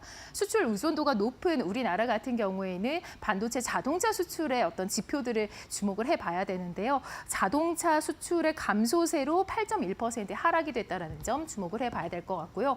이번 주 주요 일정들 한번 보도록 하겠습니다. 일단 2일에는 건설 지출과 S&P 글로벌 제조업 PMI 지수 나올 것으로 예상이 되고 있고요. 3일에는 우리나라의 대선이 있습니다. 그리고 3일 밤에 이 선거의 발표가 대체적으로 나올 것으로 보이고 4일에는 S&P 글로벌 서비스 종합 PMI 지수 예측이 되어 있고 6일 같은 경우에는 4월 소비자 신용지수가 발표될 예정이니까요. 이 부분도 지켜보셔야겠습니다. 자, 뉴욕 증시 살펴봤고요. 이 부분이 오늘 증시에는 어떤 영향을 미칠지 조민재 앵커와 함께 하시죠. 네, 지난 주말 뉴욕 증시에서 일어났었던 각종 이슈와 사건들, 이어서 오늘 국내 증시에는 어떤 종목이 그리고 어떤 섹터가 움직일지 바로 연결 지어보도록 하겠습니다. 가장 첫 번째로 이 러시아 대표단 이슈가 있습니다. 이 러시아 대표단이 오늘 우크라이나와 2차 협상을 위해서 튀르키예 이스탄불로 향합니다. 다만 전장에서는 아직까지 계속해서 이 공습을 멈추지 않고 있는 러시아, 지난 31일에도 이 공습이 이어졌다는 그런 소식들이 들려왔었고요. 또 바로 오늘 새벽이었죠. 밤사이에는 우크라이나가 드론을 이용해서 이 전례 없는 대규모 공습을 감행을 했다. 이런 뉴스까지 들려왔습니다. 아직까지는 그래도 2차 협상에 대해서 이 파행 가능성이 약간 보여지고 있다. 이런 언급은 전혀 없는 상태인데 계속해서 이 남광토공과 SG, SY스틸텍, 전진건설로봇, TYM 등 관련 우크라 재건주들, 토건과 건설, 그리고 농기계까지 함께 살펴보시면 좋을 것 같습니다. 자, 이어서 LNG 관련 이슈들 계속해서 나오고 있는데요. 이 차트가 꺼지기에는 너무나 아직 재료들이 맛있는 게 많습니다. 자, 가장 보자면은 이 한국과 일본, 대만을 초청해서 이 미국이 LNG 회의를 개최를 한다. 오늘 바로 이렇게 회의가 개최가 될 예정이고요. 이 6월 3일 화요일부터는 알래스카 지속 가능 에너지 회의가 개막이 됩니다. 지속해서 빨간불 켜고 있는 LNG 관련주들, 이 넥스틸과 한국가스공사, 대동스틸, 휴스틸 이 부분은 약간 이 철강 관련 이슈까지 함께 고려를 해서 생각을 해보셔야겠죠. 디케이라까지 살펴보시면 좋을 것 같습니다. 자, 이어서 다음으로는 제21대 대통령 선거 바로 내일 앞으로 하루 앞으로 다가왔었죠. 자, 이르면 내일 밤 10시에 나올 예정이고요. 윤곽이 늦어도 이 다음 날 새벽 3시를 넘기기에는 조금 어려워 보입니다. 어쨌든지 간에 이 다음 거래일 때 바로 반응이 나올 거다라는 그런 전망인데 이 과거에도 대선 직후의 정책주의 경우에는 항상 상승 흐름을 한 달간은 보여왔었죠. 특히나 이 여야 공통 공약이 있는 분야인 이 저PBR, 지주사, 건설, 그리고 증권주 등에 특히나 주목을 해보셔야겠고요. 증권주들 특히나 이 사이에서 현재 빨간불 켜면서 다시 한번 반등 흐름 이어가고 있는 게 눈에 띄네요. 자, 이어서 보도록 하겠습니다. 이 2차 전지, 전기차 관련 이슈까지 준비가 되어 있는데요. 이 바로 내일부터 6월 5일까지 단 3일간 코엑스에서 이 EV 2025 트렌드 코리아가 개최가 될 예정입니다. 특히 올해는 450개 이상의 부스로 역대 최대 규모로 자리가 마련이 됐다고 하는데요. 완성차와 배터리, 여기에 이어서 충전과 부품 관련 기업들까지 집중을 해보시면 좋을 것 같습니다. 이 현대차는 이 자리에서 7년 만에 완전 변경형 수소 전기차, 이 어려운 게 아니고요. 완전히 새롭게 초기 단계부터 설계가 바뀐 그런 전기차를 의미를 합니다. 또 LG 에너지솔루션, 여기에서 미시간 홀랜드 공장에서 ESS용 LFP 배터리 대규모 양산에 돌입했다는 소식이 어제 또 새롭게 전해졌는데요. 이 LG 엔솔 최근에 기술적 반등 잘 이어지고 있는 모습이고요. 또 LFP 배터리 최근 들어서 수급 다시 들어오고 있으니까요. 관련된 흐름 추가적으로 나올 수 있을지 체크해 보시면 좋을 것 같습니다. 자, 이어서 국제 선박전시회 이 노르쇼핑 2025가 개막이 되는데요. 처음 들어보는 이슈인데 이게 대체 뭔가 싶으신 분들 계실 겁니다. 이 가장 먼저 오늘부터 또 이제 현지 시간 6일까지 개최가 될 예정인데요. 경연으로 열립니다. 이름처럼 노르웨이 오슬로에서 개최가 되는 그런 행사이고요. 이 선박과 해양 에너지 산업의 최신 기술을 선보이는 자리인데요. 여기에서 주목을 하셔야 되는 게 이 삼성중공업이 이번에 참여 기업으로서 굉장히 좀 주목을 받고 있습니다. 이 행사 기간 중에 고체 산화물 연료전지죠. SOFC 이 관련해서 LNG 운반선의 기술 승인을 받을 예정인데 3자 협약의 형태로 진행이 될 예정이니까요. 관련해서 이 삼성중공업 그리고 그 관련주들까지 함께 흐름 지켜보시면 좋을 것 같고요. 마지막으로 이 시멘트 산업 컨퍼런스 이슈가 하나 있습니다. 이 시멘트 산업 올해 들어서 계속해서 좀 연일 신저가 기록하는 종목들이 나와주고 있는데요. 자, 이 셈텍 아시아 2025 처음으로 한국에서 개최가 됩니다. 이 셈텍은 세계 최대 규모의 시멘트 산업 컨퍼런스인데요. 이번 셈텍 아시아 2025 특히나 주목을 하셔야 하는 점이 이 30여 개국 시멘트 관련 업계 관계자들 300여 명 이상이 모여서 저탄소 시멘트, 탄소 포집 관련 이슈까지 함께 부각이 될 예정입니다. 이 올해 들어서 계속해서 저가를 기록하고 있는 시멘트주들 이번 기회를 통해서 반등이 가능할지 체크를 해보시면 좋을 것 같고요. 이렇게 해서 이 미국 증시에 이어서 국내 증시 이슈까지 움직일 만한 섹터 살펴보고 왔습니다.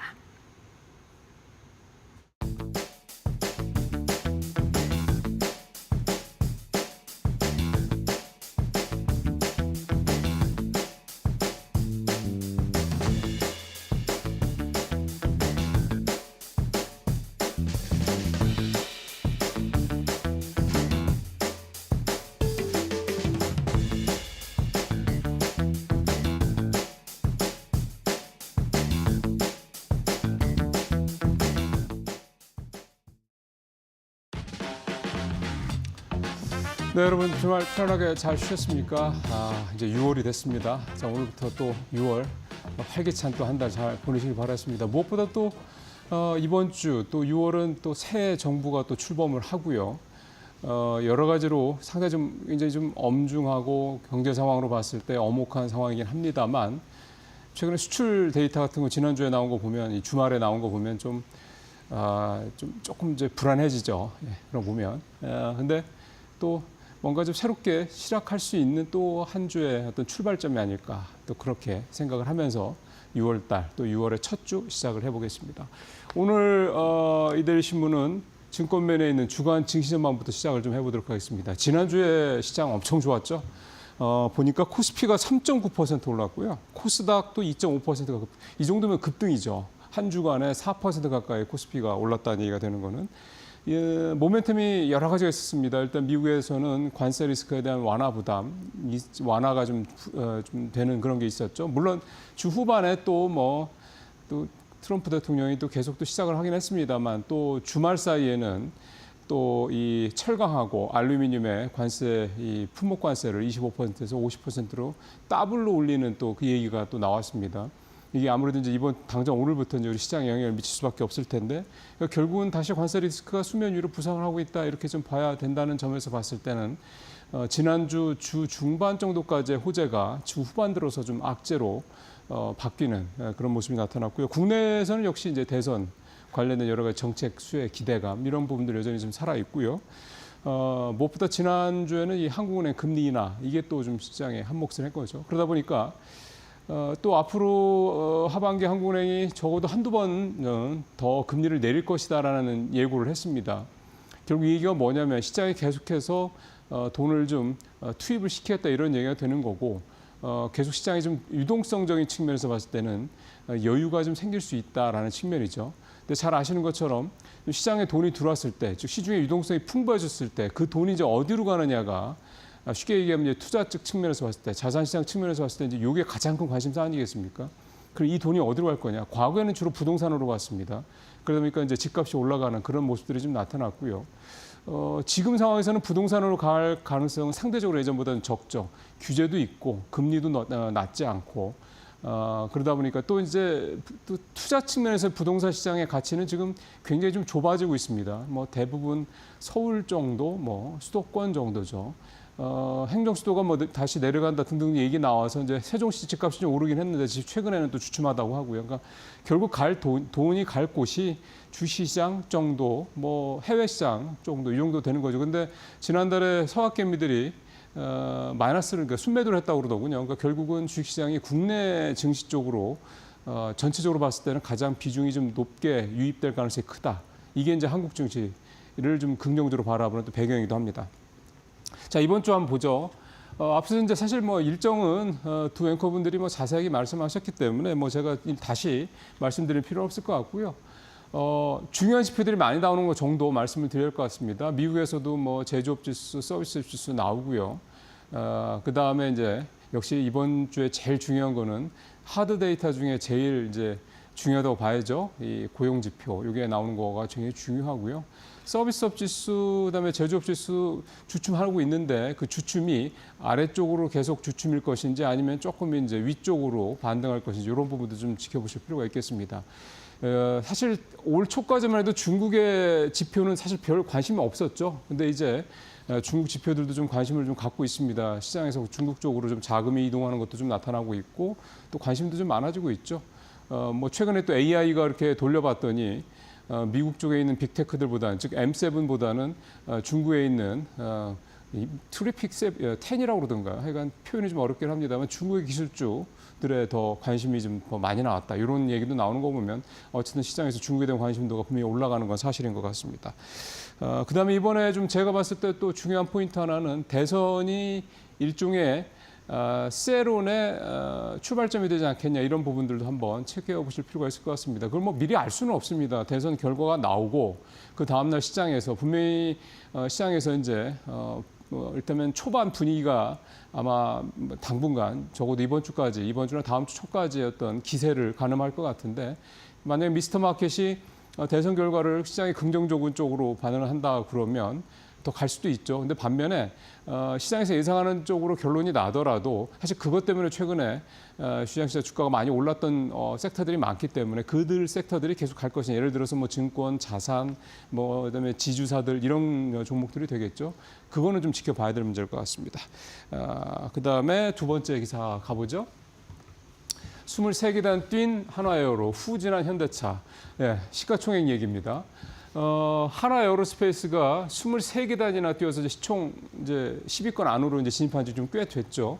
반면에 이제 뒤로 밀려나는 대표적인 게 현대차입니다. 물론 현대차가 뭐 두 자릿수 이상 계단이 밀린 건 아니긴 합니다만 어쨌든 전체적으로 좀 현대차나 기아, LG 에너지 솔루션 좀 뒤로 밀리고 있는 모습입니다.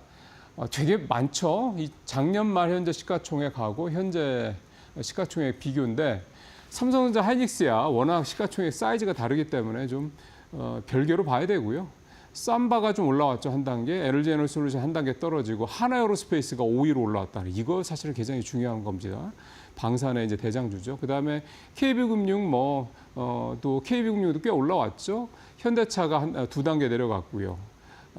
기아가 또 역시 그만큼 내려갔고요. 현대중공업이 10위권 안으로 역시 들어온 거 눈에 띄고요. 셀트리온, 네이버 이런 인터넷, 그다음에 이런 바이오주들이 뒤로 좀 밀린 게 눈에 띕니다. 뭐 사실 조선 방산 그다음에 두산 에너빌리티가 계단 수로는 35위에서 14위까지 21계단 뛰어서 제일 많이 뛰었고요. 에너빌리티도 그렇고 에어로스페이스도 그렇고 그다음에 현대차, 기아, LG엔솔, 포스코홀딩스 자동차, 2차 전지 이런 시가총액 상위 종목들이 좀 뒤로 밀리는 것들이 좀 최근에 나타나고 있는 최근도 아니죠. 사실은 뭐 작년 말부터 봐야 되죠. 그런 모습들이라고 좀 볼 수가 있겠습니다. 그래서 2차 전지나 자동차는 이제 어떻게 될 거냐. 가장 이 두 회사의 시가총액을 끌어내렸던 이유들이 사실 여전히 쌩쌩합니다. 그리고 특히 이제 주말 사이에 또 철강에 대한 관세 부과가 2배로 뛰면서 좀 부담이 더 좀 커지게 되죠. 아무래도 현대차 같은 경우 좀 국내에서 미국으로 수출하는 부분에 대한 거는 미국에서 어느 정도 커버가 된다고 해도 이제 계속 미국에서의 현재 생산을 늘린다고 그랬을 때 그 밖에 다른 어떤 예를 들어서 뭐 강판이라든가 자동차용 강판 이런 부분들의 수입이 이제 되는 부분들이 좀 더 클 거기 때문에 그렇게 되면 결국 거기서 또 이 단가가 올라갈 수밖에 없지 않습니까? 이제 그런 부담들이 있기 때문에 현대차가 지금 미국에서의 차 판매 가격을 올린다라는 얘기가 슬슬 나오던데 안 올리기는 쉽지 않을 것 같습니다. 그런 부분들이 좀 그러면 또 이제 차값이 올라가니까 판매량도 좀 줄어들 여지도 좀 있는 거죠. 미국 시장에서 굉장히 현대차 잘 나오고 있는데요. 전기차, 내연기관차, 하이브리드까지 이런 가격 인상 부분에 대한 부담을 좀 현대차가 어쨌든 2분기까지는 계속해서 갈 수밖에 없다 이렇게 좀 봐야 될 것 같습니다. 자, 세 번째는 공식이 된 유중폭탄 후 자사주 매입. 최근에 월가에서 타코가 유행이죠. 만약에 이번처럼 관세 때린다 얘기 나왔을 때가 주식을 살 시점이고 나중에 협상이 돼서 이제 품목 관세를 다시 내린다. 이때가 팔 시점이다. 이게 이제 타코지 않습니까? 왔다 갔다 한다고 그래서.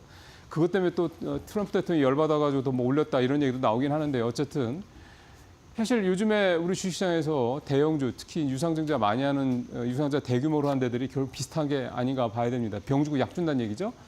보죠, 종목들.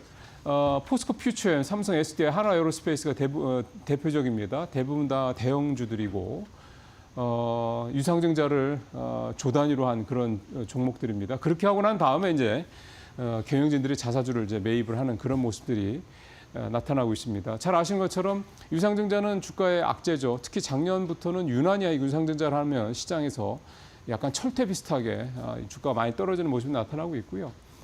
반면에 그러고 난 다음에 이렇게 자사주 매입을 하는데 경영진이 자사주 매입을 하는 거는 시장에서는 긍정적인 신호로 보는 게 일반적입니다.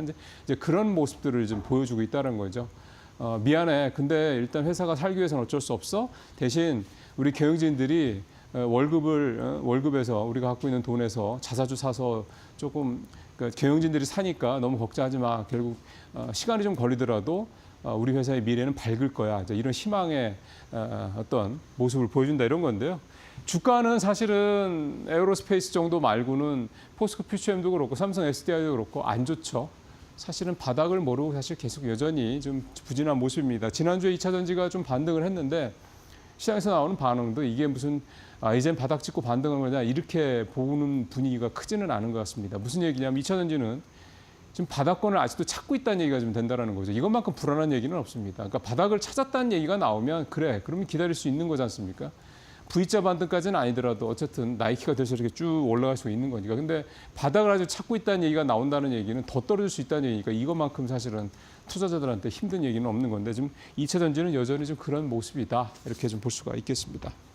자, 마지막 얘기는 제가 앞에서 2번 말씀드렸던 이 철강 관세 2배 인상.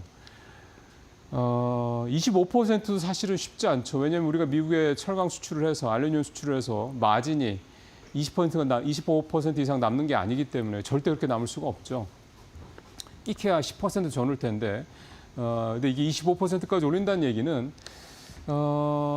여기 제목에도 나옵니다만 미국 수출을 하는 거는 미진다는 얘기가 되는 겁니다. 그러니까 무슨 쿼터를 뭐 지금 우리가 아직까지는 쿼터제니까 그거를 뭐 유지한다라는 게 의미가 있는 건 아니고 지금 이제 보시고 있는 표는 미국의 주요 철강 수출 수입국인데요. 작년 기준으로 캐나다가 제일 앞서죠. 그다음에 멕시코, 브라질, 한국, 독일, 일본 순인데 참 아이러니한 거는 캐나다나 멕시코는 USMCA 즉 미국과 이제 사실상 이제 FTA 같은 걸 체결한 나라들입니다. 한국도 FTA를 체결한 나라고 이런 나라들이 좀 주요 수출국 앞에 부분에 있는데 우리 같은 경우는 FTA 체결을 하고 하면서 그전에 이제 그 사이에 이제 쿼터제로 바꿨죠.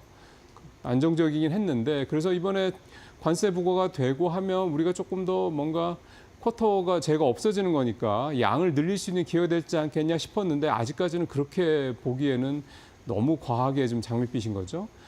사실 걱정스러운 거는 눈여겨볼 거는 일본입니다. 왜냐하면 여러분들 기사 이미 드셔서 아시겠지만 일본이 UST를 인수하는 쪽 얘기가 되지 않습니까? 물론 트럼프는 인수가 아니라 투자다 이렇게 얘기를 하고 있긴 합니다만 그렇게 되면 일본이 이제 UST를 통해서 미국의 현지에서 철강을 생산한다는 얘기가 좀 되는 거니까 그렇게 되면은 어쨌든 UST는 이것저것 뭐 빼고라도 저 관세에 대한 부분을 탈피할 수가 있는 거죠. 그런 부분에서 이제 일본의 철강 제품이 이제 한국산 철강 제품보다 경쟁력이 올라갈 수밖에 없다 이런 얘기가 되다 보니까 좀 걱정스러운 부분이 있긴 합니다만 관세는 일단 기본적으로 앞으로 좀 어떻게 될 수 있는지에 대한 부분이 좀 있습니다. 유도리가 유연성 있는 부분이기 때문에 이게 가능하다 그러면 이제 좀 당분간은 좀 어렵겠지만 기다려 봐야 될 것 같고요. 또 지금 현대제철이 포스코홀딩스랑 손잡고 미국에 제철소 짓겠다고 하고 있지 않습니까? 시간이 근데 걸리죠. 그때까지 한 몇 년간은 좀 쉽지 않은 시간이 될 것 같은데 그 사이에 이 관세를 인하하는 이 리스크가 자체가 없어지는 이 부분이 일단 가장 중요할 것 같습니다. 네, 오늘 여기서 마치도록 하겠습니다.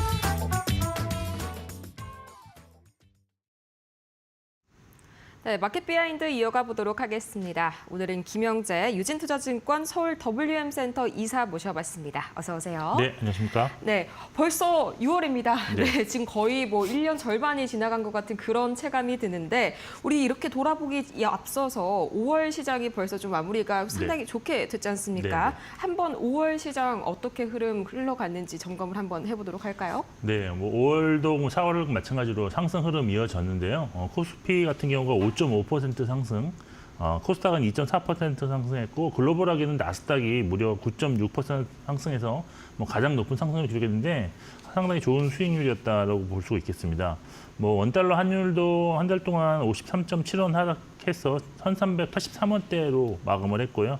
미국 10년물 국채금리 4.389%로 뭐 소폭 상승했지만 주간 단위로는 다시 또 하락하는 것이 모습 보였고 WTI 국제유가도 한 달간 지금 2.58달러 상승해서 60.8달러 마감했지만 역시 지난주보다는 좀 하락한 수준이다 보시면 될 것 같습니다.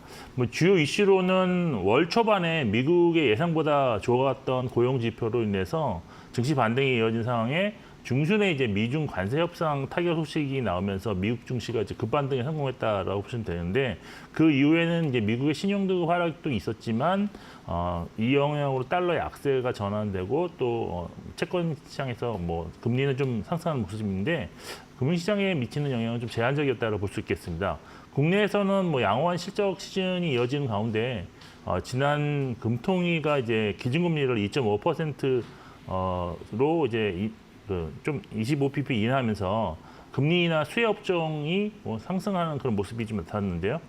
수급적으로 일단 또 한 달간 외국인이 코스피에서 1조 1,400 순매수했고 코스닥은 매수 강도는 좀 상대적으로 약했지만 그래도 960억 매수했는데 이것이 외국인이 월간 단위로 10개월 만에 순매수로 전환한 그런 것이기 때문에 향후 외국인의 어떤 매매 동향을 좀 지켜보실 필요가 있을 것 같습니다. 종목으로 보면 외국인이 코스피에서 SK하이닉스, 두산 에너빌티, 효성중공업 순매수했는데 반대로 삼성전자, 셀트리온, 현대차는 순매도를 했습니다. 코스닥에서는 SM, BHI, 파마리서치 순매수 1, 2, 3이 기록했고요. 반대로 알테오젠, 네이버 로보틱스, 카페24를 순매도했습니다. 코스피가 이제 업종에서 상승률 상위 업종을 좀 살펴보시면 이제 좀 재미있는 게 있는데 증권업이 한 달간 지금 21.1% 상승했고 건설 18.5%, 그리고 전기가스가 이제 17.2%로 상승했는데 주로 이제 금리가 낮아질 경우에 수혜를 볼 수 있는 그런 내수주 위주로 좀 상승했다라고 보시면 될 것 같고요. 반대로 상승률 하위에는 아무래도 SK텔레콤 영역인 것 같은데 1.5% 하락한 통신업이 이제 하락률 1위 기록했고요. 약보합을 기록한 의약품 그리고 이제 1% 상승에 그친 종이목재 순이었습니다. 정리해 본다면 월 초반에는 이제 산업재 상승이 나타나는데 후반에는 뭐 지주사, 증권, 유틸리 쪽으로 이제 매기가 옮겨갔는데 시장의 거래 대금이 지금 5월 말에 보니까 이제 25조 원을 넘어가면서 확실한 유동성 장세를 보이고 있는 중이다라고 정리해 드리겠습니다. 네, 확실히 이 외인 수급 측면에서도 저도 보고 깜짝 놀랐습니다. 네. 외국인이 거의 뭐 10개월 만에 이제 다시 한번 코스피에 좀 돌아오는 그런 흐름이 나왔는데 보니까 금융투자 쪽도 상당히 좀 2조 원 넘게 매수를 했더라고요. 연기금도 약간 다시 돌아오는 그런 흐름 보여주고 있고요.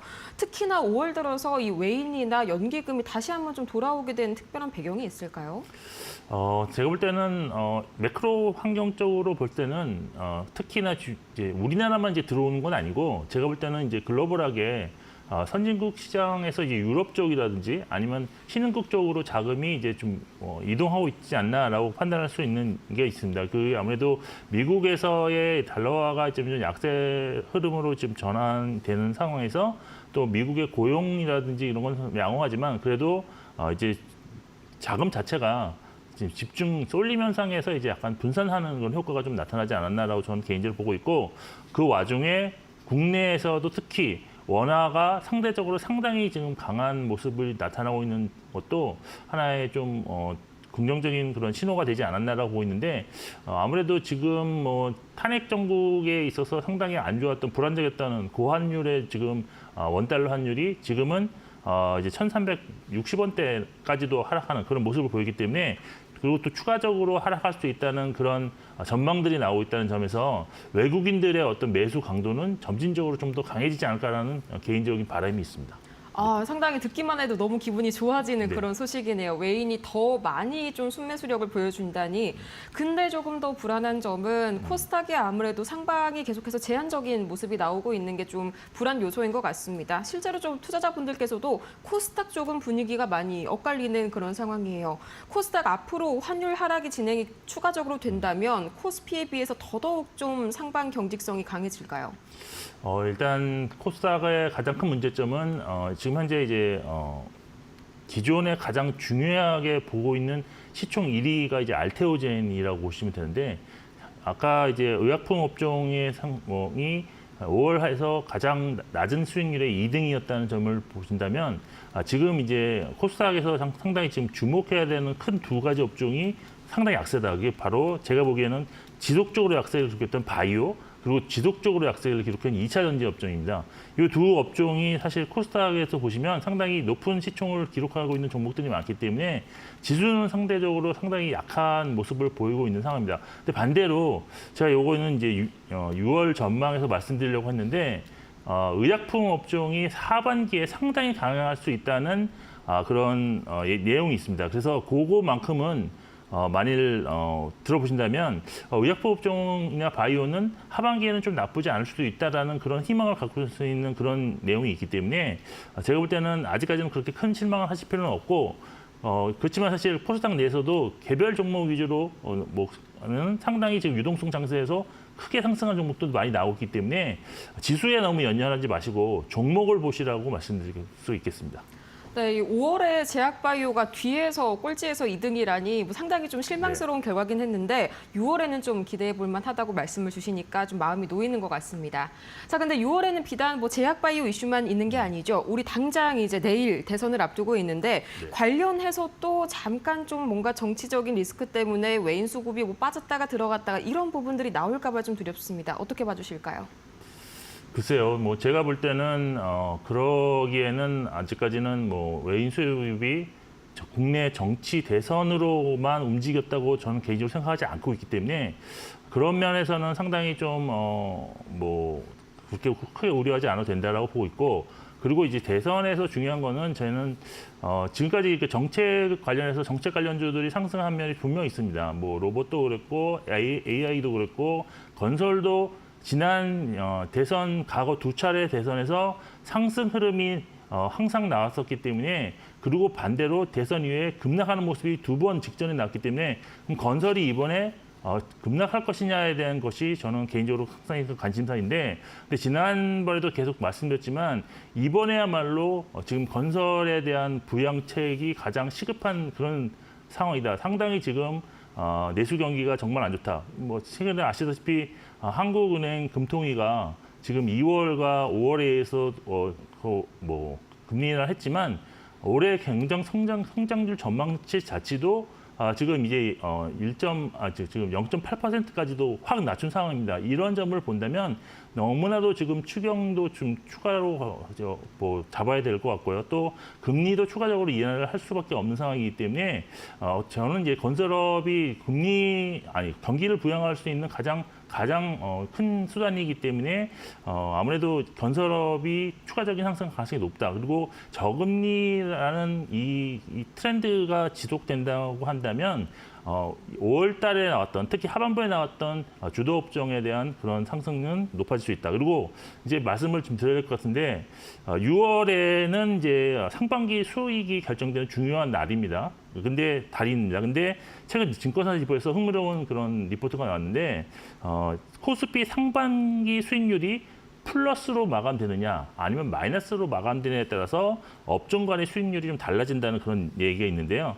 특히 이제 코스피가 상반기에 이제 플러스 수익이 나올 경우 수익률 1위 업종은 3분기에는 오히려 시장 수익률보다 낮아지는 언더퍼폼을 나타날 수 있다는 얘기가 있고 반대로 꼴등 업종은 아웃퍼폼이 나타난다는 그런 이야기였습니다. 근데 지금 반대로 상반기 수익률이 마이너스 경우에는 상반기 1등 업종이 3분기에도 아웃퍼폼이고 그리고 이제 또 중요한 거는 코스피 상반기 수익률의 마이너스냐 플러스냐 관계없이 2등부터 5등까지 업종은 3분기에도 아웃퍼폼을 한다는 경향이 있다는 것입니다. 그래서 지금 체크를 해보실 게 뭐냐면 코스피가 상반기 수익률이 지금 날 확률이 매우 높기 때문에 6월까지 아직 수익률은 확정되지 않았지만 코스피 상위 5위권 업종이 방산, 증권, 조선, 건설, 유틸리티인데 꼴등이 바로 유일하게 마이너스를 기록한 의약품 업종이라는 점입니다. 그래서 제가 서두에 말씀드렸지만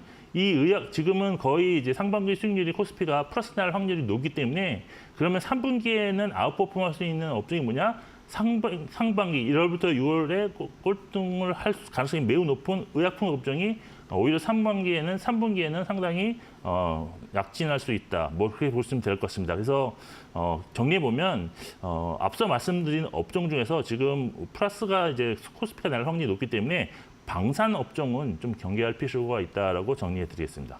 이 코스피 수익률에 따라서 업종별 희비가 갈린다. 이건 굉장히 좀 제가 들어도 굉장히 흥미로운 그런 리포트인데요. 좀 약간 제약바이오 그동안에는 미운놀이 같은 그런 측면이 없지 않아 있었는데 좀 하반기 들어서 백조가 될 수 있을지 한번 주목을 해보도록 하겠습니다.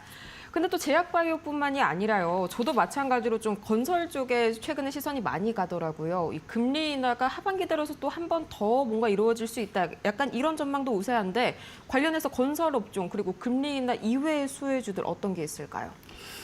사실 금리가 인하할 수밖에 없는 이유는 서두에도 말씀드렸지만 경기가 너무 안 좋고 그다음에 이제 GDP 성장률 자체도 지금 1분기에는 이제 오히려 마이너스를 기록을 했는데 이런 점을 감안한다면 상당히 지금 내수를 부양할 필요가 있기 때문입니다. 따라서 내년 말까지도 이제 금리 인하 구간으로 지속될 것이고 지금 한 추가적으로 한 2번 정도 더 인하를 해서 2%대까지는 충분히 지금 예상을 하고 있는 상황이고 그리고 이제 금융시장도 역시 이러한 전망을 바탕으로 배경으로 움직이게 될 것이다라고 있는데 뭐 주식시장에서 뭐 지금 건설도 얘기했지만 사실 전통적으로 금리가 인하했을 경우에 수혜를 보는 업종들이 상당히 많이 나오고 있습니다. 뭐 건설도 그렇지만 유통이라든지 증권, 바이오 업종도 사실 낮은 조달 금리로 인한 투자와 소비 진작이 나타날 수 있기 때문에 긍정적이라 할 수 있겠고 또 저금리 수준에서는 높은 배당을 주는 종목들이 선호할 수밖에 없기 때문에 상당히 이것도 좀 유의하셔서 고배당주에 좀 투자 심리가 긍정적으로 나타날 수 있습니다. 그리고 할부 금리가 낮아지는 상황이기 때문에 자동차 판매 증가가 나타날 것인데 이거는 글로벌하게 지금 금리가 이제 하락 기조로 지금 나타나고 있는 상황이기 때문에 자동차는 이제 그동안의 부진이라고 할 수 없지만 이제 그러니까 구매를 촉진할 수 있는 요인이 좀 생겨날 수 있는 그런 긍정적인 그런 시그널이 나타나고 있다고 보시면 될 것 같고 또 대규모 투자가 필요한 기술주도 수혜를 볼 수 있습니다.